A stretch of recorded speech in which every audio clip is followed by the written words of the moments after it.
Natalie Imbruglia, welcome to the Icons by Motiversity. You just never know what is around the corner when you make these changes.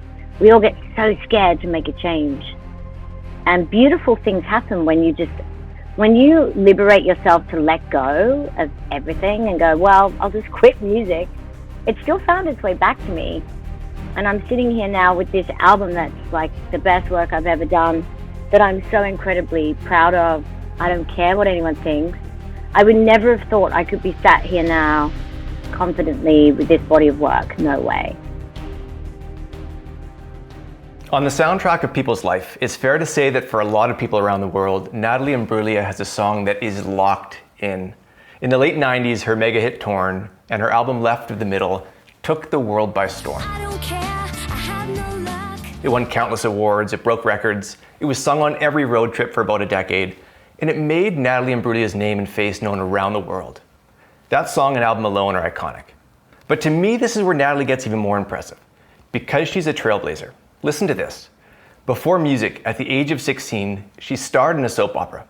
Then, still as a teenager, she leaves the show, moves from Australia to the UK, and breaks into music as an extraordinary success. And as if that's not enough, she then returns to acting and stars in movies that are box office hits. And now with the release of her new album, Firebird, that's out everywhere, Natalie Imbruglia is firmly back in music. So let's get into it. Thank you so much. What a lovely intro. You made me sound great. I'm feeling pretty good about myself about now. You know, it's fascinating. I mean, your name is I was just in Italy and was talking with friends down there, and your name is known worldwide. And as I started to kind of look into your story, I mean, the story is just extraordinary, how you've really just pushed to keep exploring new territories. I find that really, really cool. You left school to get into acting, and you went into a soap opera at 16. Like, what was that like to be that young, taking such a bold move? It's quite bizarre. I often wonder about what I was like at that age when I see my niece at the same age, and I try and imagine her doing what I did. Some of us just come through differently into this world, and I think for me, I was in a very small town. I didn't have showbiz parents, but from a very young age, knew that I wanted to, what I used to call, be a star. I used to say to my mum, I want to be a hairdresser through the week and a star on the weekends. Where does that come from? And that was at the age of 3. So I was singing into my hairbrush at a very young age and, you know, had these dreams that were kind of outside anything I would have access to. So I wrote a list in my bedroom, and I remember saying I was going to be on Neighbours, East Street, or Home and Away, the 3 main soap operas in Australia, because that was an out. I'd seen other people do it. I knew it was possible. So, and then I was like, I'm going to then be a movie star, and then I'm going to make albums. I can't remember which order those last 2 were in, but I wrote it down. And I think a lot of people do this as a way of affirmations or, you know, making things happen. In my own little way, I guess, I didn't question it. It was just going to happen. And I don't know if that's because it was destiny or if there is something to what you believe you make happen. So I just got a guest appearance on one of those shows, and they offered me a full-time role. And I said to my parents, I'm moving to Melbourne. Please don't try and stop me.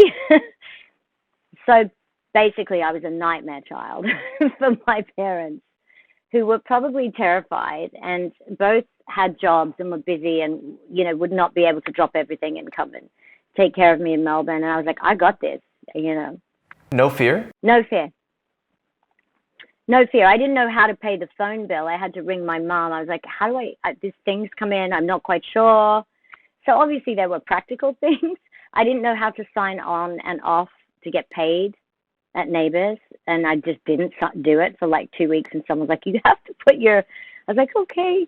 You know, so I don't know. I think it set me in good stride for the path I've chosen, you could say.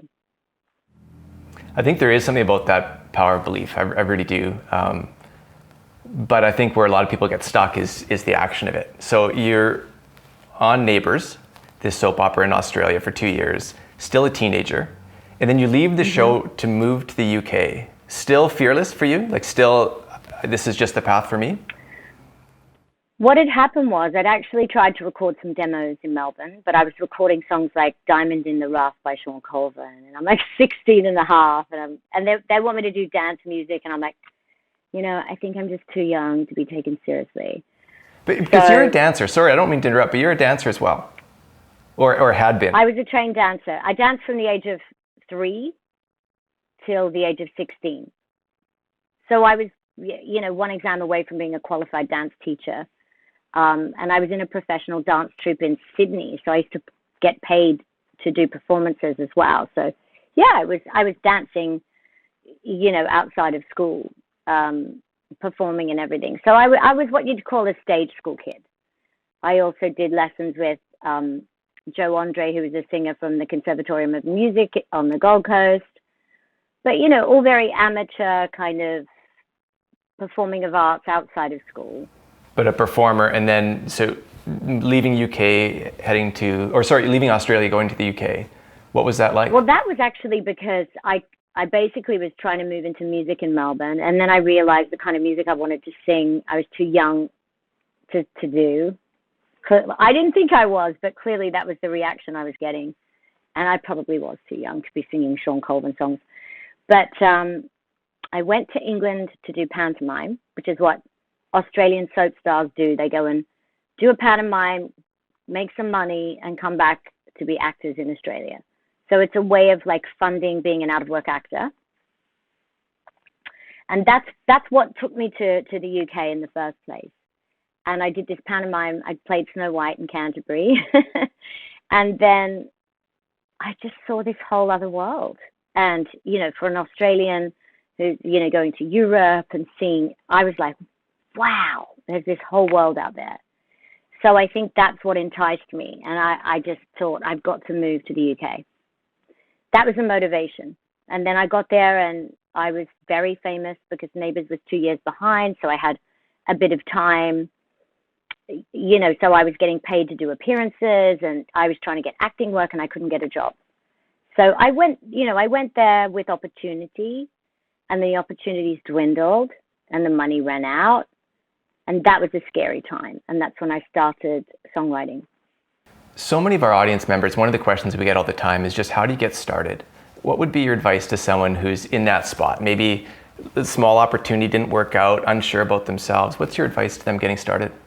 I think you make your own opportunities. There's always something, there's always a way in. I mean, I was from this tiny little town and I could have been like, there's no hope for me. I was doing talent shows in a local shopping mall, like whatever. I would have sung anywhere or taken any opportunity. I think that you have to be hungry and you have to reach out. And my mum wouldn't let me get an acting agent, so I got on a train and went to Sydney and got one myself, So you have to have that tenacity. But first and foremost, you have to believe in yourself, because if you don't have that fire, nobody else is going to believe in you or buy into that either. And it's a difficult industry, so you have to also have a very thick skin. You have to be prepared for rejection, and you have to. This is why I always quote this book, The Surrender Experiment, because I think it's a really good one for viewing things that seem as seemingly disasters. And we all go through periods where these kind of things happen as opportunities. Like, okay, why would this be happening? What's on the other side of this? Instead of seeing it, I mean, I had writer's block. I'm a singer for more than 5 years. And for a while that swallowed me up. And I hid behind that and I did other things and I found ways around it. But then when I hit it head on and I found a way through it, I've written the best album of my career, in my opinion. And I've had the most fun. I've been in flow. It's like I can do no wrong. And I think a lot of what changed for me was how I felt about myself, the willingness to fail, the willingness to apply a discipline with something that you could say, oh, it's just creativity. And it's like, well, there's still a discipline. You have to show up. You have to be willing to write some bad songs to get the good song. And that's the part that the ego can't handle. That's the part where you're like, ah. So I cried a lot. We laughed at some of the bad songs, my managers and I. And, you know, you just don't give up. Just don't give up. I wonder too about the pressure. I mean, you had a song early in your career that was just, I mean, it's iconic, extraordinary success. What was that like for you, having one of your early songs take off in that way? I was doing a lot of spiritual practice at that time of my life. Before that first album came out, I'd met a meditation master. So I had a lot of tools, you could say, and my perspective on who I am and what's important, being that I was famous young, and then, you know, dove deep into this Eastern philosophy and spirituality and meditation. So I had these really good tools for becoming mega famous again overnight with this song, which was, this is not me. I'm not what I do. And, you know, what are you going to do with this experience? Keep your feet planted on the ground. And I used those tools to be able to cope with that. And it's transient. I mean, I'd been famous and then not famous. And so once you go through the rhythm of that, you have no attachment to that. You don't define that as meaning anything other than a result of being on camera a little bit more frequently. So I don't place any importance on those things. And I was able to value the good parts of it and certainly handle the fact that everybody had an expectation of me after that first album to live up to that. And that I found really hard. That's probably the hardest part, was not, you know, the celebration of Torn connecting with everyone around the world and my first album doing so well and winning awards. And I mean, that was fantastic. And I made a promise to enjoy it and savor it in case that was the peak. But it was then writing the second album, and that was the challenge for me. And that's where those tools came into play. So I consider completing that album as one of my greatest achievements under that kind of pressure, I would say. Mm-hmm. You know, those early albums and experiencing, you know, being an overnight star and then also working through that second album, how's that impacting this current album, Firebird? It feels like it's kind of so far removed from it. I mean, every time I do an album, it's a comeback. I think this is my 100th comeback. I mean, it's literally, I take so long between albums, it's never considered a roll-on. So I feel like what's great about that, what's benefited me, is that when you're not oversaturating the market with yourself, it's like people are interested because it's been a while. And, you know, I don't really promote myself in between projects. I've got something to say. So I normally have quite a good experience anyway.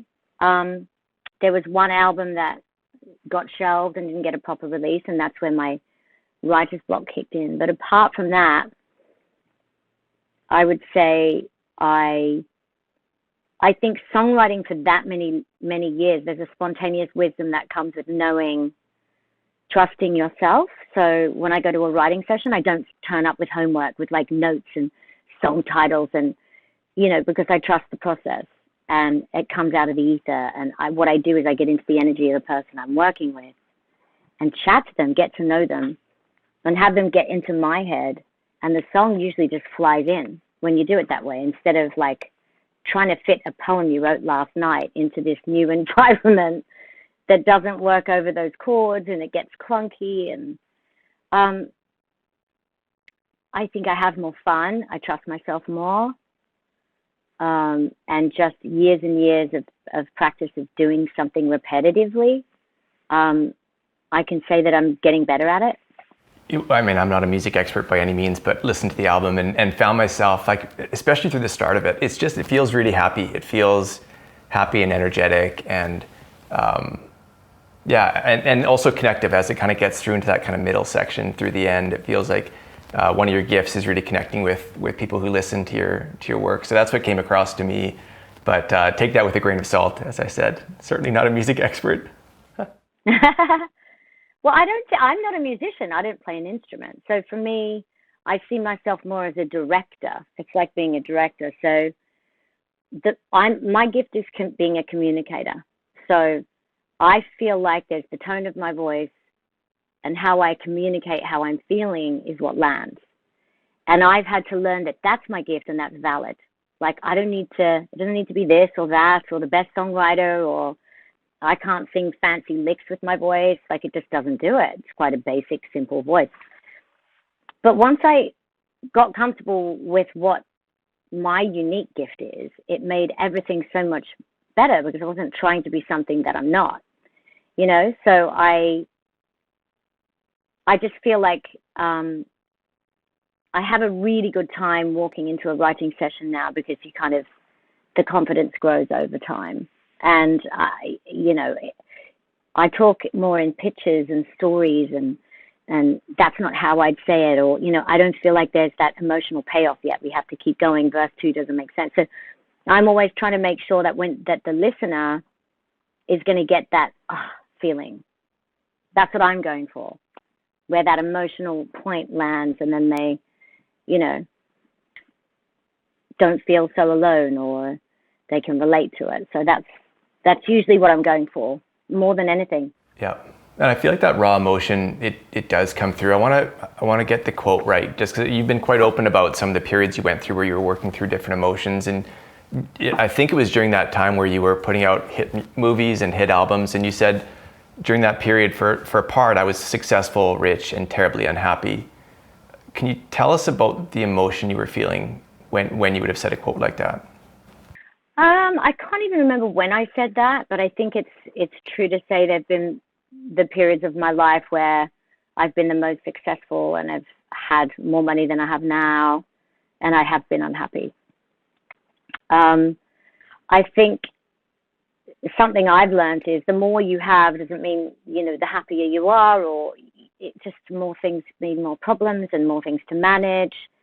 So I remember having a second home in LA and trying to be J-Lo, meant in the nicest possible way. I love J-Lo. But, I was like, yeah, I'm going to have, and then I just had to, to manage 2 properties and all this.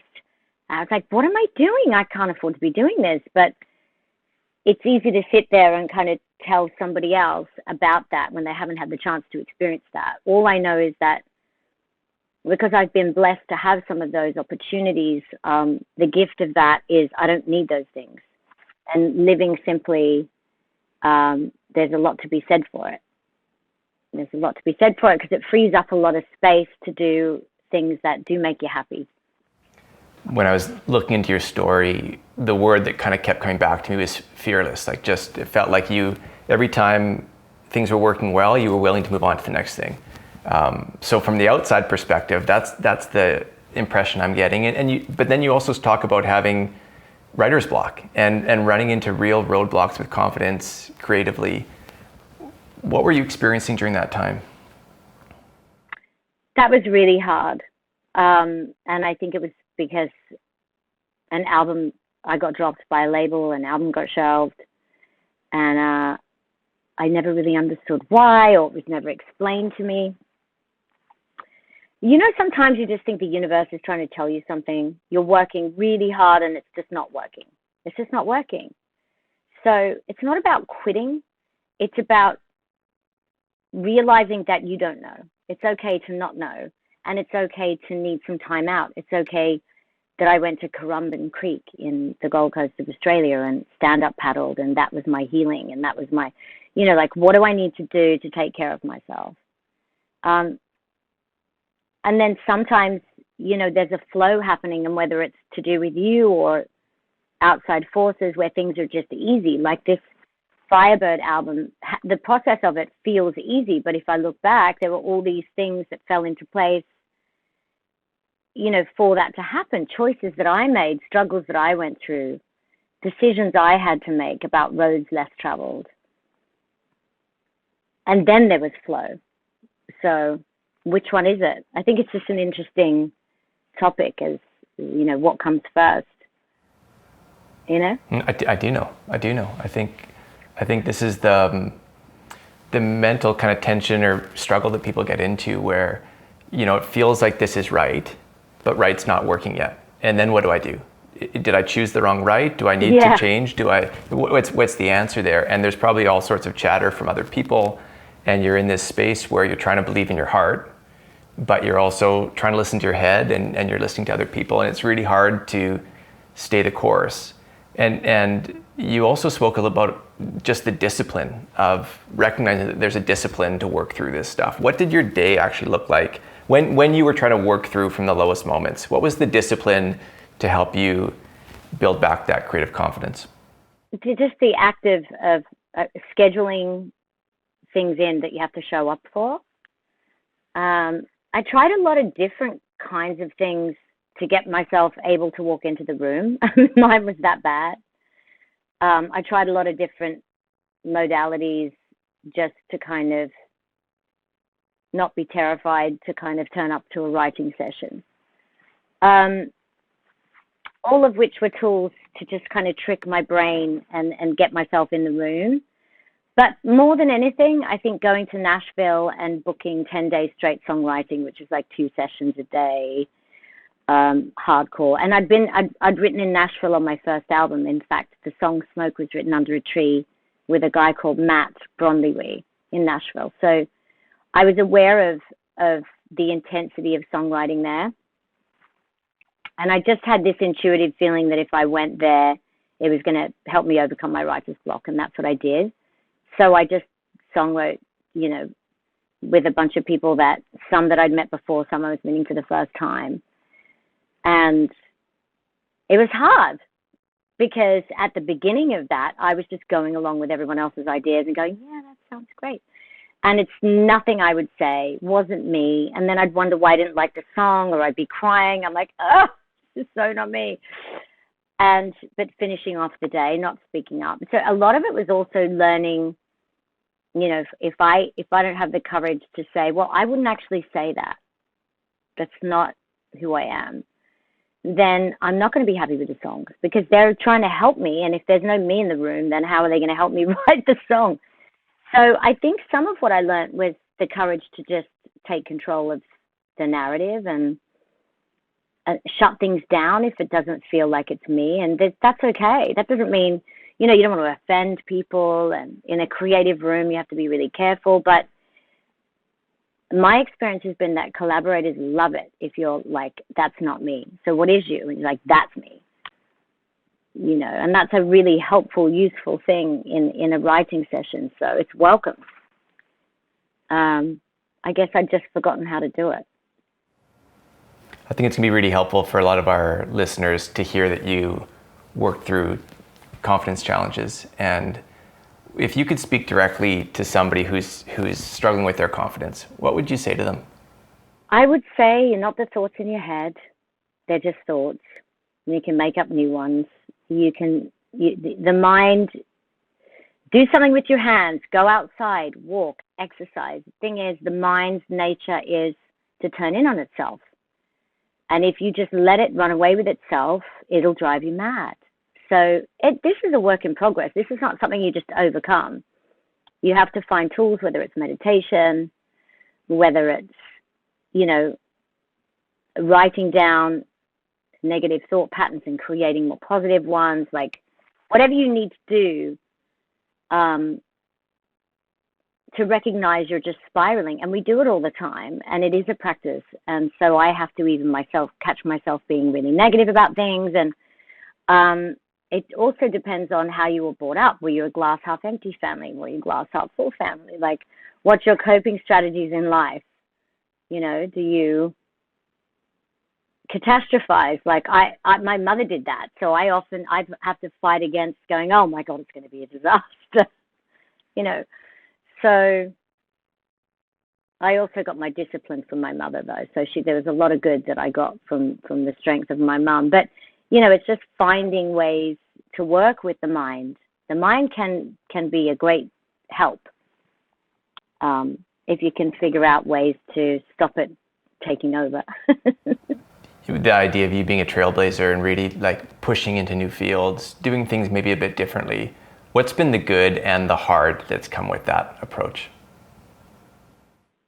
I never meant to be a trailblazer. I mean, it depends which part you're talking about, being a single parent. That's certainly part of it, but I think it's maybe, and I'm knowing you for a short amount of time and looking at your story for a short amount of time, but it feels like it's quite a consistent theme that you've been able to really just take these big steps into new endeavors, where a lot of people would have said comfortable is good right now. So to me, that really is kind of breaking new ways, and it's, you know, your pathway into parenthood, but even your career choices. So I'm guessing there's been fantastic opportunities that come with that, but also some hard parts. Well, it's weird because my mum's the one that taught me never give up. My mum was really tough. And when I wanted to quit tap dancing, she was like, "You're just angry at your teacher. You're not quitting." And I was so mad at her. I was like, I can't believe she won't let me quit. But children love a boundary, and I think it's something that's really stayed with me. So when things are really hard, I don't quit. But if there's a moment where I'm truly lost, it's a courageous step to say, I'm going to walk away. So it's just checking in with yourself. And I think we know when we're just being scared, and we know when it's like, no, I genuinely don't know what I'm doing or what I want. And like me giving up music. And that might have been because I had a confidence crisis, but I think anyone getting dropped by a label at that point in their career, you know, with what they considered to be a good bunch of songs, is confusing. And it's okay to do that, because you just never know what is around the corner when you make these changes. We all get so scared to make a change. And beautiful things happen when you liberate yourself to let go of everything and go, well, I'll just quit music. It still found its way back to me. And I'm sitting here now with this album that's like the best work I've ever done, that I'm so incredibly proud of. I don't care what anyone thinks. I would never have thought I could be sat here now confidently with this body of work. No way. It didn't seem possible, but it was the courageous step to accept that I didn't know what I wanted to do, and to express myself through, I went and studied with Ivana Chubbuck and learned acting. You know, I did other things.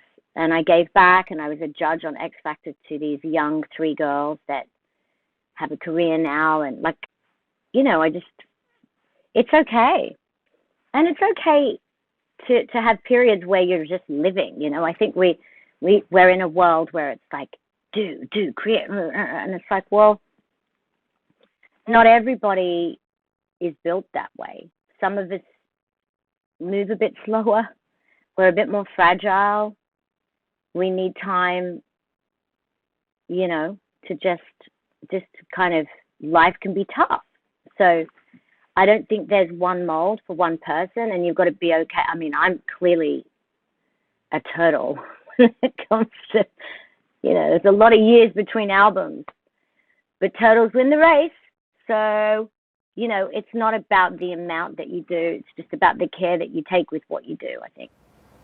Turtles win the race, and you've got a great album. I mean, I've listened to it and loved it. What was your intention with Firebird?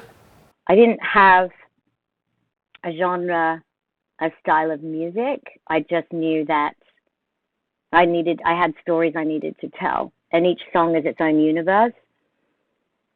And I don't want to limit myself to one style of song. I love country.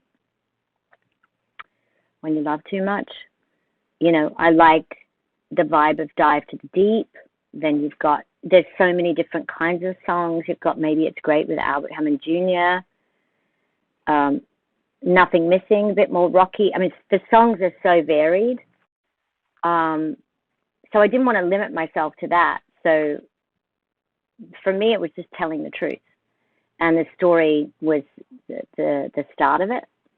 And then the hard part is tying that together at the end of it. But there's about 5 songs that aren't on the album, because I'm still old school. I still make an arc with my albums. And there's songs that thematically didn't make sense because the subject matter was way off. And I was like, I can't. And, you know, you're doing your track listing, and I'm like, it doesn't fit. It doesn't roll off the back of any song because, like, there's no home for it here.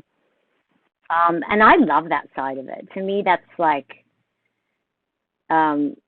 I know that the modern way with music now is you just put a song out a month or whatever, but I still approach it old school because I enjoy it. It's interesting when you say that. When I listened to the album last night and found myself getting like kind of pulled into it, and I feel like that was almost the way it was when I listened to albums growing up. Like you'd sit down and put on the first track, and you'd kind of just find yourself getting pulled through. And I don't know if I have that same experience the same way nowadays. So maybe that's what you mean by old school, and this kind of arc to an album that just kind of pulls you through with a story. I remember sweating when it's time to do the track listing. It's so important to me. And I cut them all out, kind of David Bowie-esque, all the titles and like the number down the side, and I rearrange them. And then I listen to them, how they flow into each other. I mean, that's all of those, the detail of all of that. I just love it. I live for it because I want the listener to have that experience. If it's working for me, I hope that it's going to work for them. You mentioned early your kind of interest in spirituality, learning in that regard. What have been your big discoveries throughout your journey? Like, what are the universal truths that feel like, I now know that to be true? I'm not what I do. Like, who I am is not what I do. I'm not the voice in my head. It's just like the basics. Which for some people, they can't even wrap their head around that. So, you know, that's a big one. If you're not using those tools, then you're going to have, you know, like I haven't had a proper meditation practice in a while, and it kind of shows. I'm a bit scatty. I'm going to blame that on being a new parent. But, you know, I know that the periods of my life where that practice is in place, everything's a bit easier. We're all connected, you know. I think that's the truth, which even that one some people struggle with. But that's my personal belief. I think that makes everything easier to wrap my head around that one. Yeah, mainly just the basic meditation thing has just been a great tool. And just the discovery that comes from being alone with yourself and really kind of searching that internal landscape. Yeah, and it doesn't have to be doing the Guru Gita for an hour and a half every day like I was. I mean, I went hardcore. I did a month silence once, which is hard for me, let me tell you. And you mentioned, you mentioned starting a family, and you have kind of an unconventional journey into starting a family. What can you tell us about that, and what would be your thoughts for women who may be considering the same journey? Well, I didn't set out to have family the way that I had. I mean, I was married when I was younger, and the plan was to have family, you know, with him, and then that didn't work out. Then dating didn't go so well for me in my 30s. And then... Which I think the world is shocked to hear, but I can appreciate it. So I think it's just women have a biological clock. We're in a different situation. And so it wasn't like this is what I'm setting out to do. I'm choosing this thing instead of that thing. I think that's I don't want to put that out there because it's not true. And, you know, it wasn't about not wanting to be in a relationship or have that shared experience. But if you're not in a relationship and you haven't found that person, as a woman, what are you going to do? And, you know, I feel like you should be family should be for anyone, whatever you want it to be. If that means your children are puppies, then that's your family. Like, it doesn't have to be, and I mean that quite seriously, as an animal lover. Like, what family should be whatever it looks like to you, and there shouldn't be a bulk standard, this is what family looks like. We don't live in that kind of a world anymore. So it was scary, though, because you're in the public eye, and so you're like, oh, God. You know, I don't really want to talk about it to the whole world. But then I just also took control of that to avoid further press intrusion, and got a whole lot of love back. But it wasn't easy. I'm a private person, so it's not necessarily something that I wanted to be talking about, and I'm very protective of my son. But I feel like what's happened is I've helped a lot of people, and I've had a lot of people reach out to me, and, you know, that makes it worthwhile. And who'd have thought it was still such a kind of taboo thing? So I think a lot of this I was writing about and coming to terms with on my album as well. So there is a lot of Not Sorry. There's a track called Not Sorry. There's a lot of owning and claiming the road less traveled. And I think it's really cool to kind of be at a place where you take ownership over that. It's a good thing. I think that's really cool People should too. be free to make choices. Exactly. Natalie, what's the legacy you hope to leave behind? Oh my goodness. That's just such a big word. Legacy. I don't know. I mean, I'd like just to be known for someone who was wholly who they are and, you know, honest in their truth about it through my art, I could say. That would be nice. And what's next? You've got Firebirds coming. It's here. It's fantastic. Well, the Turtles trying to put out an album in less than 3 years after this one, but we're not holding out much hope. But that's the plan. I've got the 5 tracks I told you about. It would be great that I could tour this album next year. Beyond that, I really don't plan too much, but I'd love to tour this album for as long as is possible and get some new music out in less than 3 years, if I can.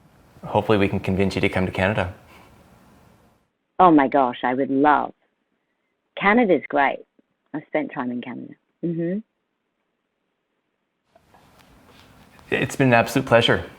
A real pleasure to Thank have you this so conversation. much. I feel like I chewed your ear off. I'm sorry if I was rambling. No, this has been fantastic. Really honest, and I think what a lot of people are hoping to hear from those they've looked up to and known for a long time. Just a real honesty about their journey. So thank you.